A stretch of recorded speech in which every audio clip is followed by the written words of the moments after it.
West Denver. Sleep deprived and heavily caffeinated. All right, let's do this then. This is the Jeff and Bill Show. I don't agree with that. They don't always agree, but hey, at least they have coffee. Coffee. And each other. I love you, man. God help us. I want to bless him. We need all the help we can get. Now here's Jeff Hunt and Bill Thorpe. The Jeff and Bill Show on News Talk 710 KNUS. Morning again, everyone. Made it to the last of the hours. Thursday morning, October 9th, 2025. 710 KNUS Radio Free Denver. 82 the high today, 75 Friday. And on Saturday, 78 degrees. I get to fill in tomorrow and Saturday as well. And then I'm off one more time. Now, in the meantime, let me do this because it's going to be fun. Tommy Meller's here, and you're getting, like, every year, Tom and the Swallows go back to Capistrano. Yeah. You're getting ready to leave. I'm getting ready to leave last week in October. In the meantime, I'm going to bring Blake Olson into this because we got about 15 minutes with Blake. Blake, how long have you been in the business? 35 years professionally. As a kid, I did it when I was, 10, 11, 12 years old. But about 35 years. Gary Cruz was my mentor. I interned at Channel 7. He was my guy. And then after that, it was all, TV for the most part. First TV station, KRDO, we called it Cruddo. Oh, yeah. Because you could make more money at the business next door, which was McDonald's. Yeah. When I came to work here for the first time, it was called Canis. That's what we. Everybody has yeah, right, but exactly. We called this radio station Canis. Mm-hmm. And what did they call KRDO? They called it Cruddo, but God bless Jeff Thomas. Oh. He was a sportscaster in Denver, and he was the news director down there, and he gave me a shot. It's a great station, great people. And the owners were great. It was an awesome experience, and Jeff Thomas gave me my first opportunity. Man, I thought I was in heaven. I think I was making $13 an hour. Oh yeah, Well, now, Tom, the first place you got paid was at Whittle. Whittle. You're right. the Whittle station. The AM was Whittle, the FM was Wife. It's a Whittle wife. That's great. What year was this? 1963, I think, yeah. After Kennedy. He's gigging before Jack Kennedy was killed. Yeah. Wow. In fact, I was in a TV directing class when he was shot. Wow. And, of course, we had TV monitors all over the place. And so we watched all of the unfolding of all of those events live as they took place. Now, you became a top 40 jock, too. Yeah. I moved from Wife, WYFE, love it, to WILS, which was a rocker. Top 40 station. What shift? Well, I started in news, and then I kind of a swing shift, whenever they needed me or whenever I had the opportunity, I went on the air. So a lot of weekend stuff. What was your name? At Whittle, I was Sonny Ray. You dig that? Sonny Ray. Sonny Ray. And then that's awesome. That was the best. But I used my real name, Tom Mueller, when you were jocking. When I was jocking, right? And then they made me Tommy at KIST in Santa Barbara. KIST. So when you were top 40 in California, one name only. Yeah. Tommy. Well, no, Tommy Mueller. Because I didn't want two M's together, Tom Mueller. Oh, I see. Yeah. So, and everybody calls me Tommy now. You have resurrected the name Tommy. I bring Tommy back, sure. Yeah. So, what was the payola like, Tom? we talked about that last Saturday. I heard you. Payola. Wait, did you ever gig under another name, Blake? No, I didn't. Okay. It would have been, I don't know, that would have been frightening, honestly. But no, I never did. I mean, they were called professional names. Mm-hmm. Yeah. Did you? No, for whatever reason. Oh, I thought you gigged under another name. No, before. No, I mean my mentor was also a great friend of Tom's, was the late great Bob Lee, and Bob Lee's real name was Bob Lee, Robert E. Lee, the Rockin' Rebel. Yeah, and he worked at WJBK. Right. And he knew, for real, he knew Berry Gordy and Stevie Wonder and the Temps, and I mean, he really knew that stuff. It was Motown, Detroit. Right. Well, he went to high school in their school. Yes, he did. Northwestern High School, where all of those guys came out of. Yeah. And so those guys, that was the generation ahead of me, but you caught it. Yeah. You were how old when you were working first time? First time? Well, let me see. Probably about 18. How old were you, Blake?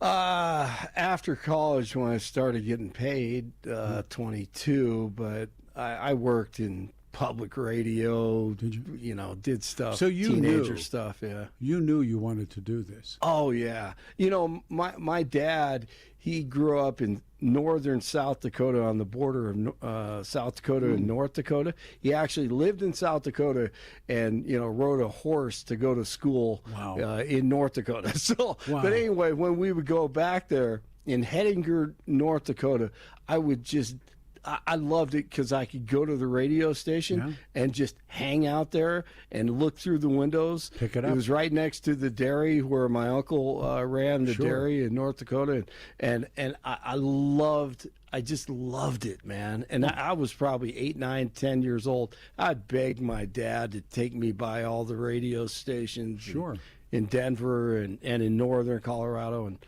and when we would go to North Dakota. So yeah, I've always been just fascinated by the whole thing. First place you worked in radio? Me? Yeah. Let's see. I did some work for KLMO in Longmont. There you go. I think I did. And then we had a high school radio station, which was unbelievable. Wow. It was called KCDC, Career Development Center. And we did that when I was in high school, junior, senior year. George Baskus started this thing, and it was, and JB and Jim Boynton, it was absolutely incredible. Jim Ferris, all these guys, they created this environment for anyone who wanted to be a broadcaster. We'd be on the air on this FM radio station. I think you could, hear it in the town, and it's just it was incredible. We had we were on the cable system, the television, so we were really, really fortunate, no doubt. What was the format? Top 40. So we had we had the carts, man. We had the best equipment. It was incredible. These guys were radio guys, and they just wanted to teach young people about the business. So, a lot of students from CU and CSU would come by and go, wait a minute, we don't have this in college, you know? So it was really cool. Did you guys, this opportunity. is great stuff. Tommy Mellor, Peter Boyles, Blake Olson talking about radio. Did you do music meetings where you picked the tunes? Yeah. Yeah. Did you go through that, Blake? No, never did that. I'm interested about that, though. We had Bill Ashford, and this was in the aftermath of Paola, that they had to go to a guy called, he was not program director, but he was the guy that was in charge of the music. Right. And music director. They were called music directors. Yeah. And the guy that I worked for was the late, great Bill Ashford. And when Bob and I were doing country, we had a hit. And Billy had a plaque on his wall that said, Alan Freed died for your sins. True story. Wow, yeah, that's cool. And I don't know what all took place, but they changed things up then. But we would have these meetings, Blake, and if you had a Tanya Tucker or Dolly Parton record, that's going in rotation. But then we'd sit in these rooms they'd have a turntable and a record, and they'd drop the needle. Is that right? And if the guys in the room didn't like it, well, you're nodding your head. Yeah. Tell the stories. Well, it's true. What you're saying is true. And If you didn't like it, it didn't go. it didn't play. Yeah. But there, I always wondered how that happened. well, Wow. but that's how. If it was a Dolly Parton song, it's going in. If it's Merle, it's going in. Sure. I see. And if it's doing that Even if it was a bad song, or not? those guys didn't have bad songs. I don't remember a bad Merle Haggard. Or And these were 45s, right? Yes. You just take them out of the sleeve and then just pop them on there. yeah. Well, there were where the jocks sat, where I sat from Bob or Bob sat from me. There was a spindle, was a turn. It was a Yeah. and it had It dropped in. Yeah. Dropped into the hole there. yeah, and you could turn it and you could pick, Yeah. and you had to have a fast song opener. Right. And if you never opened the hour with a slow song, you always opened it with a fast song. Yeah, I remember that. And you'd cue the record up. And know how much time you had to talk over it. You Yes, knew exactly how much time to talk up. You remember Johnny Paycheck had a song called "Take This Job and Shove It," Yeah.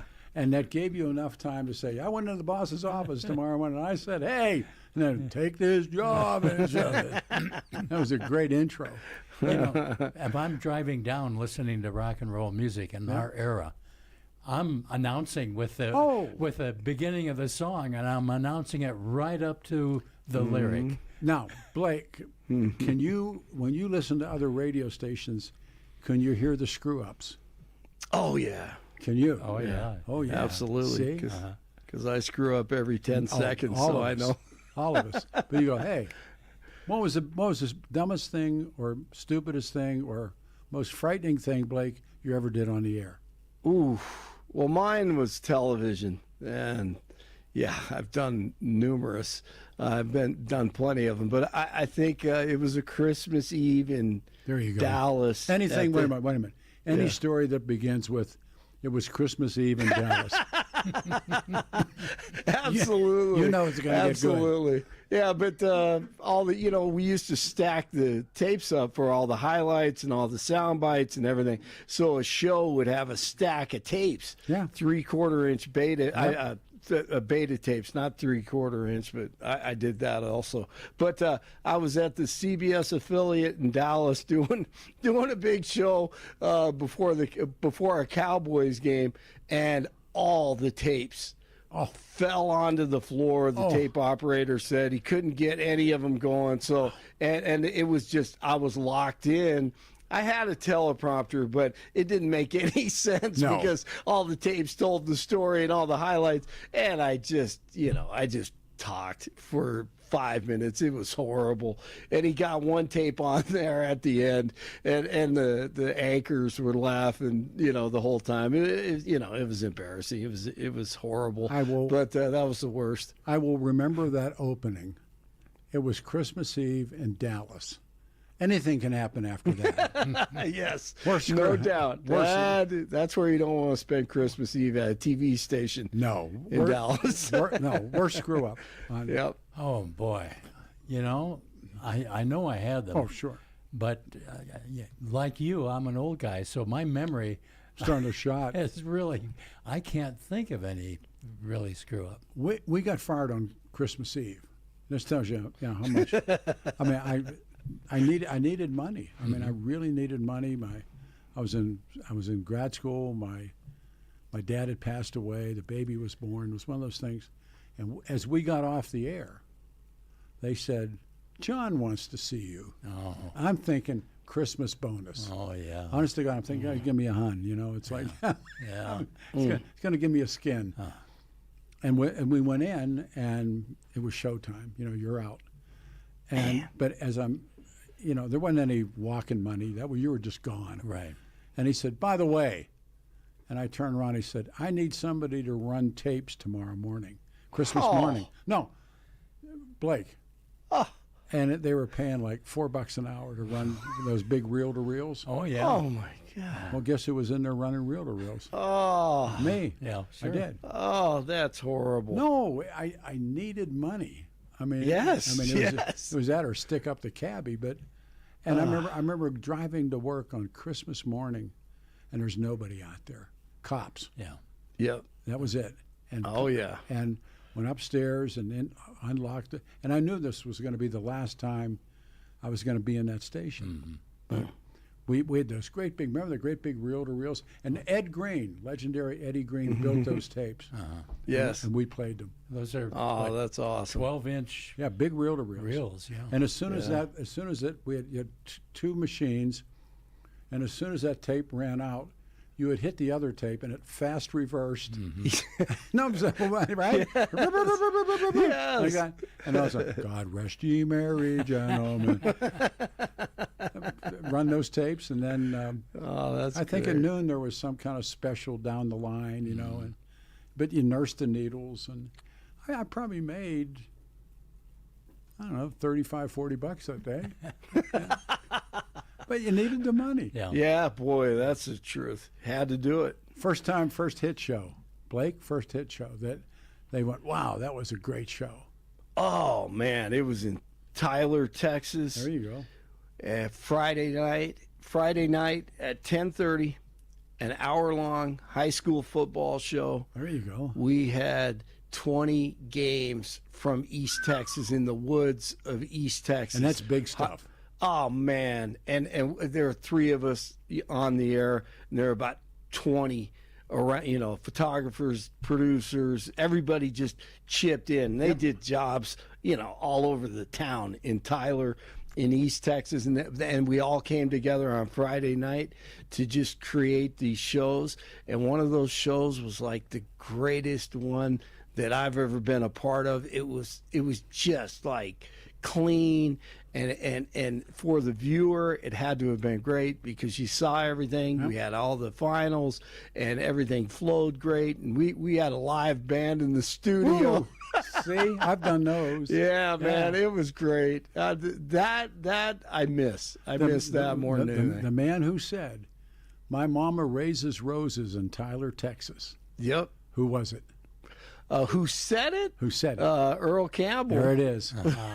And his mother's house was I think it was about a half a mile from our TV station, which was like an airplane hangar in the sticks of East Texas. And he built that house for his mama. Yeah, he was the Tyler Rose. Tyler Rose. He's my guy, man. He was awesome. But Woody Page still is awesome. Yeah, indeed. Woody Page took me. Woody and I are working together, and Woody's covering the Broncos, and the Oilers are in town playing the Broncos. Yeah. And Earl Campbell's on his stroke, and there he was like incredible. So Woodrow said, "Come with me. We're going to the locker room." And I saw Earl Campbell in a jockstrap. Oh man, he had beer barrels. Yep. I mean, he had these legs. Those legs are And, incredible. you know, and I never went over and had the nerve to introduce myself, but I had the hat. Yeah. Tyler Rose. He was. Oh man. I know everybody's got to bail out of here. Highlight. The highlight for you, Tommy? Yeah. Gee whiz. Highlight. Honestly, the highlight just was working at KIST in Santa Barbara. It was a rocker in Santa Barbara, California. You know how pretty Santa Barbara is, and Being gigs. yeah, playing it was gig. great. Yeah. My boy, we will do tomorrow morning together. And when are you leaving, like the Swallows? Last week in October. We'll talk before then. Okay, good. Hey, thanks, guys, for doing that. That was Yeah, great. have fun, Tom. Blake, thanks, That's Bubba. awesome. I'll Good see you in to the see you. morning. All right, everybody. Let's do a turnaround. 303, open lines, 303 696 1971. I wanted to do that with the guys. 303 696 1971. I'm Peter Boyles. It's a Thursday.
Open lines 303-696-1971. Good morning, everyone. I'm Peter Boyles, on the air everywhere, 710 KNUS. The weather, 82. It's beauty. 75 tomorrow and 78 on Saturday. I'm here tomorrow, and I'm here on Saturday. We're going to be with Palestinians tomorrow. Here's a question to tag out the show. 303-696-1971.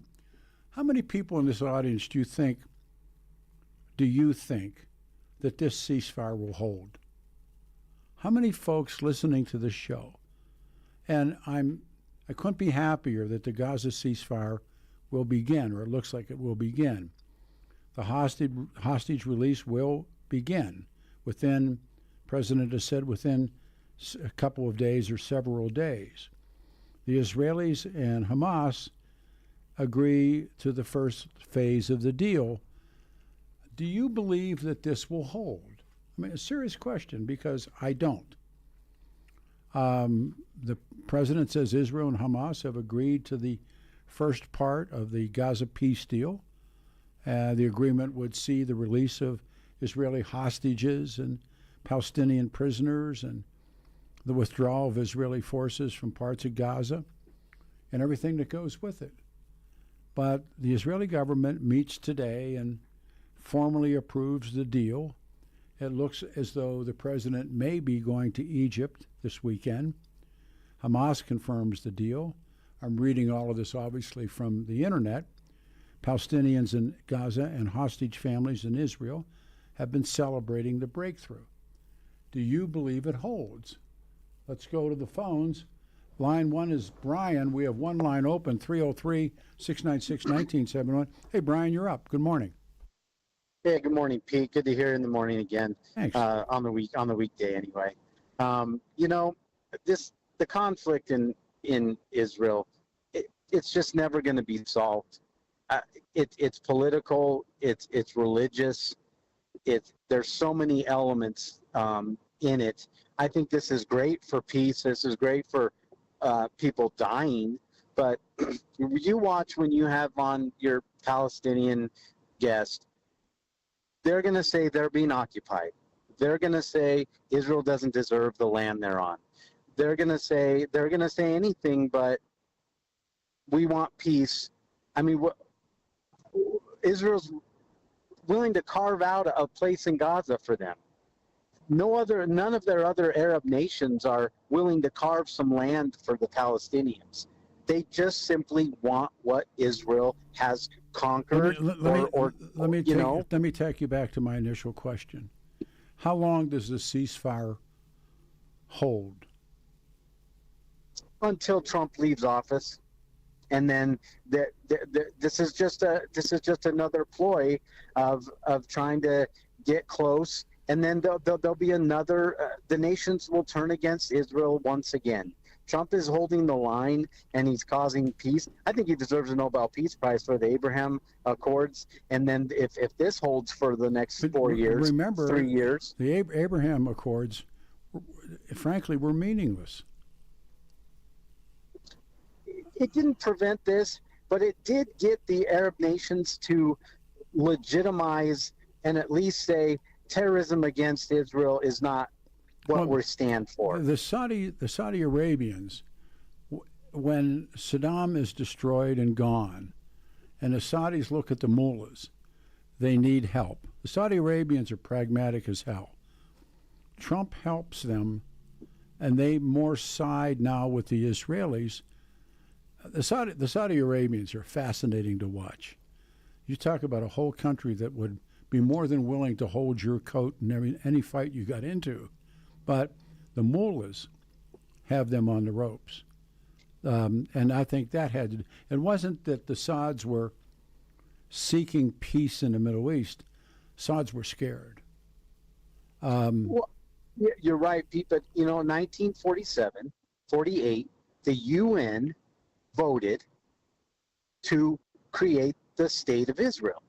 So you can't get any more legitimate than that in the eyes of the international community. They voted, and they said that area is now declared a State of Israel. But the Palestinians never accepted that.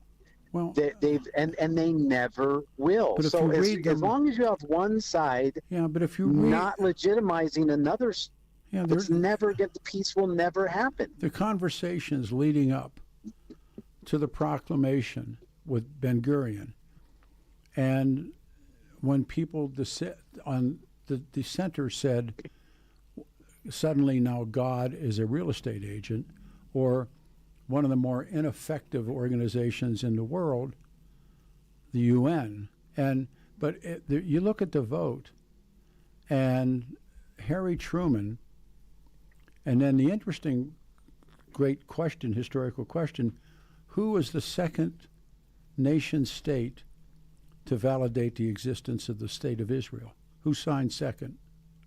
Was it Russia? Joseph Stalin.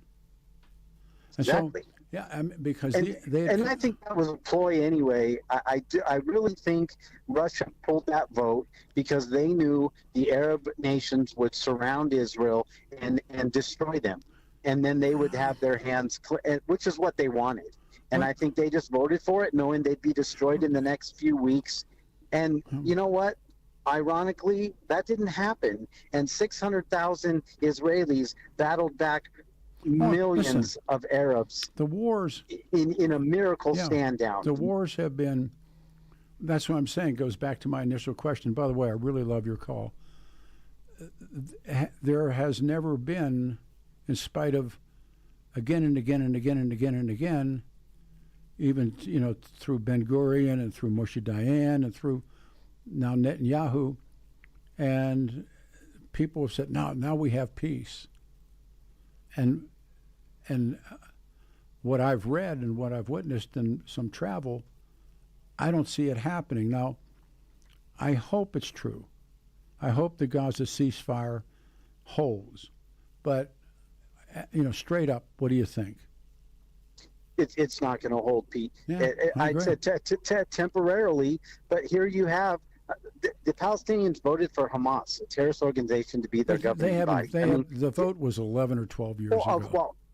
Of course. But I'm just saying, ask your guest tomorrow. Sure. If the Palestinians get what Israel has now, where did the Israelis go? Ask them that, because there's no answer for that, because their answer is into the sea. But they said, at least the Israelis are saying, we give them the Gaza Strip, we give them the West Bank. Those are concessions that have been made. If you read them, and I just want to tell you, reading them, they say, you have no right to give us anything. You took, and now you let us have this. Palestinians are an interesting bunch. And it's hard to explain them unless you look at them historically. And they are treated literally by their own badly. And we were mentioning early when Donald Trump wanted to build the casinos, and they refused. And that great line that runs through Palestinian historians, the Palestinians never miss an opportunity to miss an opportunity. And they wanted... Every land's been conquered over time. Absolutely. It would be like the Native Americans saying, we want America back, and we're going to have bloodbaths until we get it back. Well, no one would legitimize that movement, because it's been established that we pioneered this, and however we took it. But was it right? America took the land. I mean, right? Look, to take the land from and again, it's an equation, but the Great Plains Indians, that's more of the example, the Sioux, the Cheyenne, to take that land from them and push them on a reservation. And I go to South Dakota every year, and you see the great sadness, and you can read it. And I'm not telling you that there's a way out of this, because I don't think there is. I think there just is and is.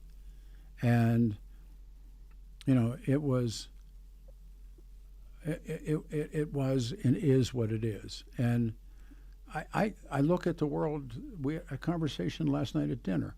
You look at the world, the Irish or the Angolans or the Algerians or in Vietnam or you go around the world and look for places that will show you the examples. And I'm not smart enough to give anybody an answer about this one. It just never ends. It doesn't and end. Why this piece of land is just such a focal point for the entire, my dad's a pastor, and he supports Israel, and he'll tell you a biblical and a spiritual reason why it's so important. But that doesn't save us. I'm more pragmatic. That doesn't save us. One of my right now. We'll end it on this. One of my favorite movies. Did you ever see the movie the French kid becomes the knight and he goes to the crusade and he's in the defense of Israel, and it's an absolutely wonderful film in terms of the visuals. And in the end, he meets Sahaladin, and Sahaladin is one of my favorite people historically. And when he says, "What is this place worth?" and Sahaladin says, "Nothing," and he takes 2 steps and turns around and says, "Everything." And I think that was the best way that anybody capitalized Jerusalem. And I've been in Jerusalem, and you can't take it in. It's impossible to take in. Or at least for me, it was impossible. But I love it. Why can't the Palestinians do what the Israelis have done in Gaza and in the Western Bank? Jerusalem, my parents have been there several times. Sure. It's beautiful. There's orchards. They mine. They have gold mines there. They have archaeological finds. But they have so much there. Why can't people turn the same vicinity into what Israel has? But you can tell. You know what the Palestinians and the anti-Zionist organizations say to that? They say, if you take an American $100 bill and you lay it down on the sand, it better do something. And the second largest, that's a good trivia question, the 2 largest PACs in Washington, D.C. that influence politicians, you know what the number 1 is? It's probably a Jewish PAC. No, number 1 is NRA. Number 2. Okay. Number 2, AIPAC. Okay, well, see, and that goes back a long ways too.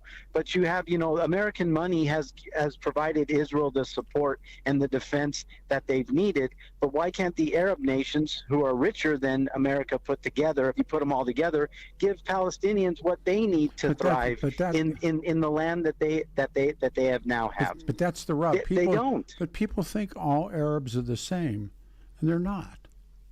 And they're not even. Well, they're more similar than they have more in Palestinians have more similarities tradition-wise with the Arab nations than they do Israel. Well, Israel's decided to be a democracy. Well, no, and decided to be more Americanized. You brought up the Arab world, and first of all, Lebanese are not Arabs. Lebanese are Phoenicians, and they tell me when I'm been with them and lived, I was there, they said, we taught the world the alphabet. We're Phoenicians. And you move through, Egyptians will not say they're Arabs. They'll say they're Egyptians. Afghans certainly aren't Arabs. Iranians aren't Arabs. Hashemites, the Jordanians are Hashemites. So when I always listen to people talk, and it isn't as simple as one lump of I got a minute. Brian, I love this call. It was a great way to end the show. Yes, sir. Thanks, Pete. No, thank you. What do you do for a living? What do you do for real? I'm an independent contractor. You're a good one. My dad is like a pastor, and we've supported Israel for a while. But again, I'm for peace. Me too. I'm for peace. Me too. I love your call, man. Thanks. Thank you. All right, everybody. We'll go out on this one because it's my theme song. Here's John. See you tomorrow morning on 710 KNUS.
I screwed the pooch there. I thought we were out of time when Adam hit the music. With apologies, I wasn't watching the clock.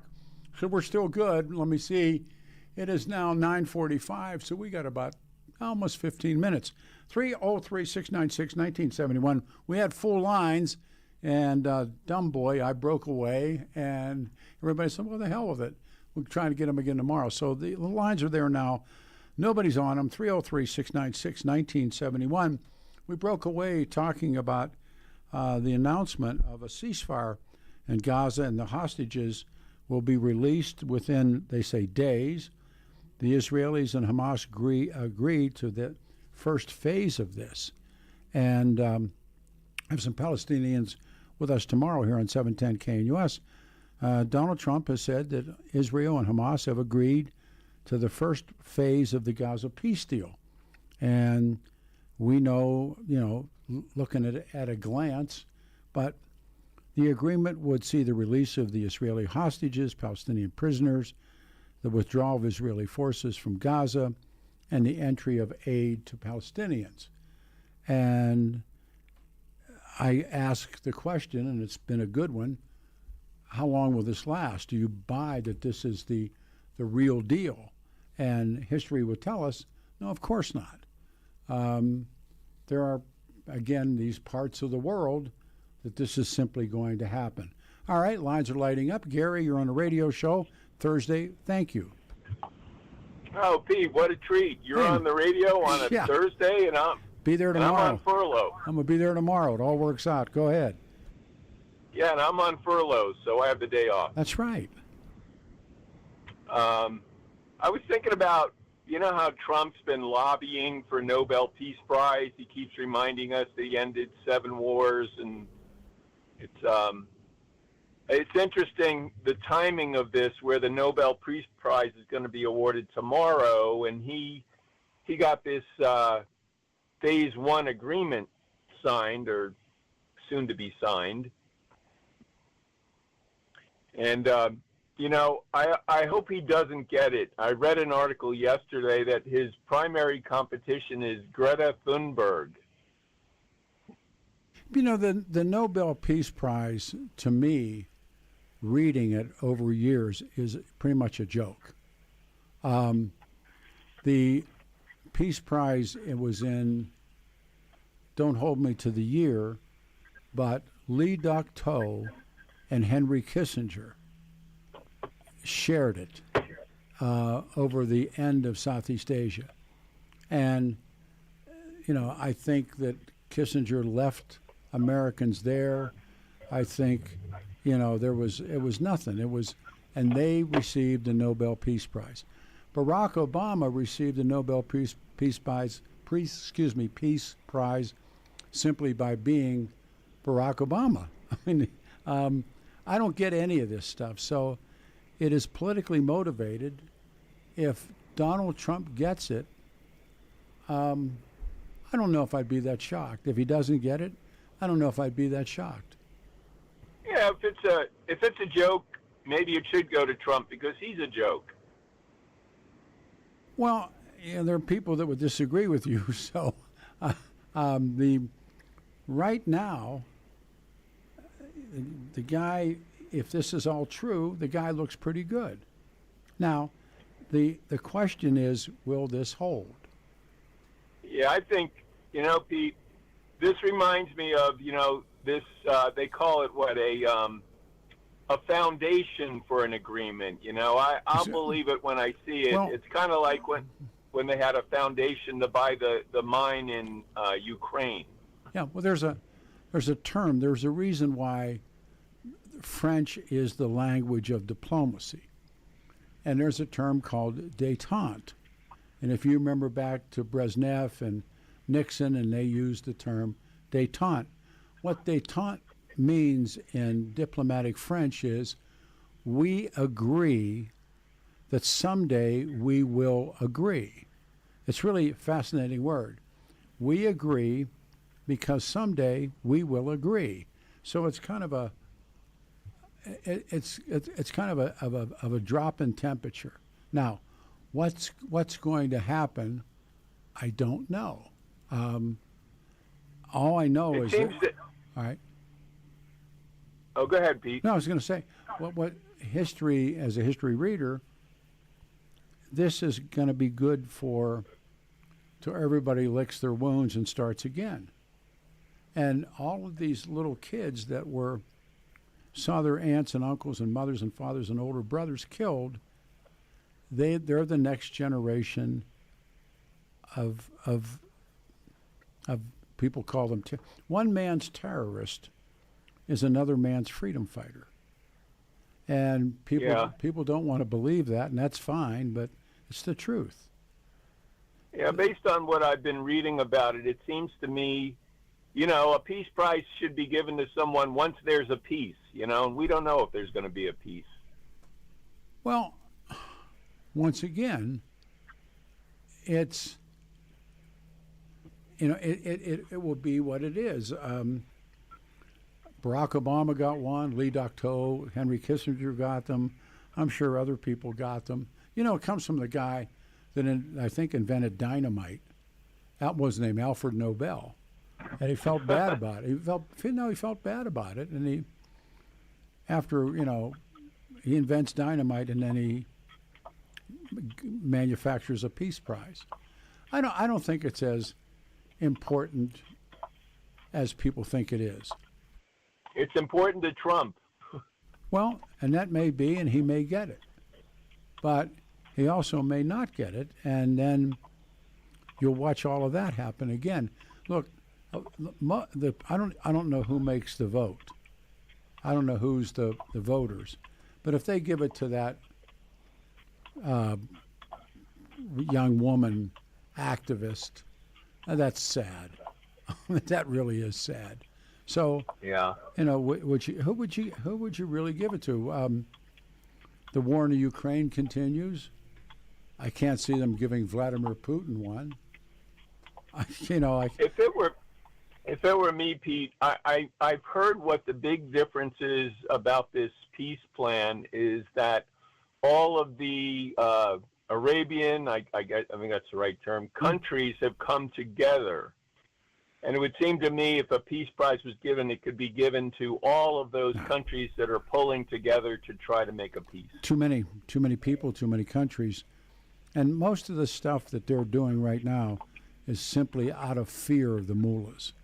And when you see the power structure that George Bush and Dick Cheney destroyed, as long as Saddam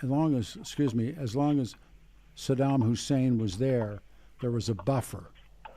And Bush and Cheney, blaming the man for something he didn't do, destroyed the whole Middle East. So there's the knuckle. I'll tell you what, everybody. Tomorrow morning, we are here again, much to your chagrin, with some Palestinians. So that'll be good. And then, of course, the Saturday show. Thank you so much. Good show. Thanks.